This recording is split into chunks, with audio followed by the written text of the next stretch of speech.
In today's video, I'm going to be breaking down David's defenses, what we see in this clip right here, and what he did extremely well, and what you can do as well too. He gets really low, he's able to move this player exactly where he wants him to go, and then he's able to get his hand in there once that player makes a mistake, and he's able to poke that ball free, which gets an over and back call on that player. So let's get down, let's really check out this video, because it's really actually really good. So the reason why I'm breaking this down is because everything here that he does, that David does, is actually very good, and some old school coaches that even I used to have when I was a player would say this is not necessarily the greatest of footwork, but we can see that David crosses his feet right here. Now, the idea here is he's only taking one cross with his feet, and then he's going back to being squared up essentially with his man.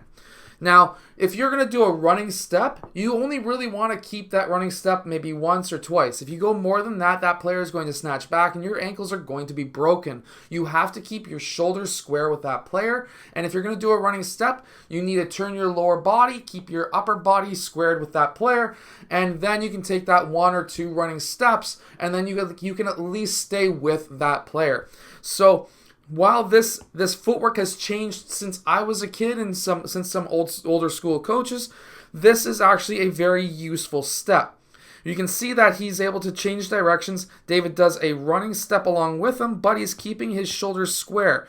This player is obviously able to visualize that David's feet are essentially crossed, his left is in front of his right, which means that he needs to go back the opposite direction. However, David's able to keep his shoulders somewhat square towards that player, and he's able to change directions with that player. This is something that a lot of players will make a mistake. They'll see a lot of NBA footage and say, well, if they're running alongside, I can run alongside, but they don't keep their shoulders square towards that offensive player.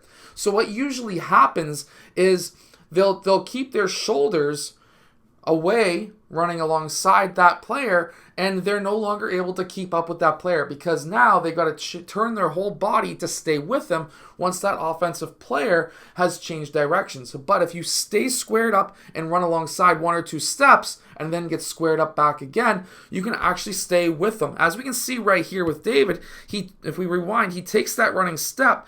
Now he's shuffling alongside that player, and he gets in front, he cuts him off, which now forces that player to change directions. He was able to shuffle faster than that player was dribbling the ball. You should be, if you're not faster than most players who are dribbling the ball, it's time for you to really work on your defensive shuffling. It's really time to work on your foot speed, because this is something that you really need to be able to do. If you can actually stay with an offensive player while shuffling and not having to do or take a running step, this is really going to affect their ability to be able to dribble against you. And as we can see here, as soon as that player was forced to change directions, he lost that ball. He dribbled just a bit too high up to his shoulders. And anytime that you are a defensive player, especially a player like David, who may have a longer wingspan than the average player, right now, David's around 5'10". He's a bit taller than what he was in this video. This video is about maybe 5 months old, but He's 5'10" with a 6'1" wingspan, and he's got that longer wingspan. So if you're one of those types of players and you've got fast foot speed, well, guess what? This is going to allow you to stay with those offensive players, and anytime they make that mistake, palm up, quickly tap that ball back, and that's what we see right here.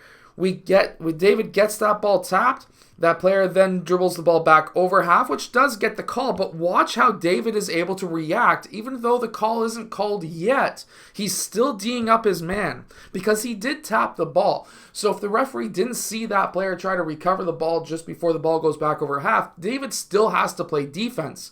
And watch how he's recovering. 1, 2, 3, quick.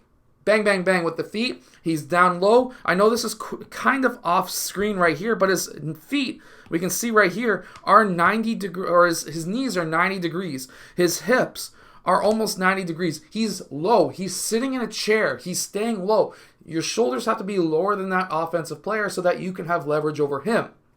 If he wants to try to kind of body you, you can use leverage against him if you're low enough. If he's lower than you, he's got leverage on you. And then, of course, that's the end of that play. This was one of the better players on the other team, if I remember correctly. This was, again, about 5 or 6 months ago. I'm just reviewing this footage once again. And really, if we see how he's playing right here, one running step, squared back up.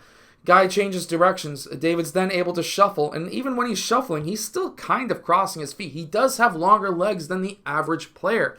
You don't need to have your feet always separated, because guess what? Even if this player does change directions when David's feet are crossed, David then would be able to plant that left foot and pivot this right foot back. And as long as you stay calm, as long as you're not making or allowing your feet to touch or actually like hit when they cross, then you're all set. You don't have to go with the old school way of keeping your feet totally apart when you're shuffling. You can allow them to cross as long as you have the footwork to back it up. As long as you're able to plant that left, drop the right foot back, plant the right, drop the left foot back, whatever situation you're in. Keep those shoulders square with your player that you're guarding, and guess what? You're going to do extremely well. Anyways, this is a fantastic, we'll play it one more time in full speed. This is a fantastic footage of David playing defense and how you can play defense as a teen yourself. And even when we slow it down, we can really see the footwork. If you can practice this footwork, you're going to be a deadly defender, and not many players are going to want to play against you. So anyways, great job to David, and I hope that this video has helped you become a better defender in basketball. I'll see you guys in my next video. Hit that like button, subscribe, and make sure to go check out my hardest basketball shooting workout that is down in the description below.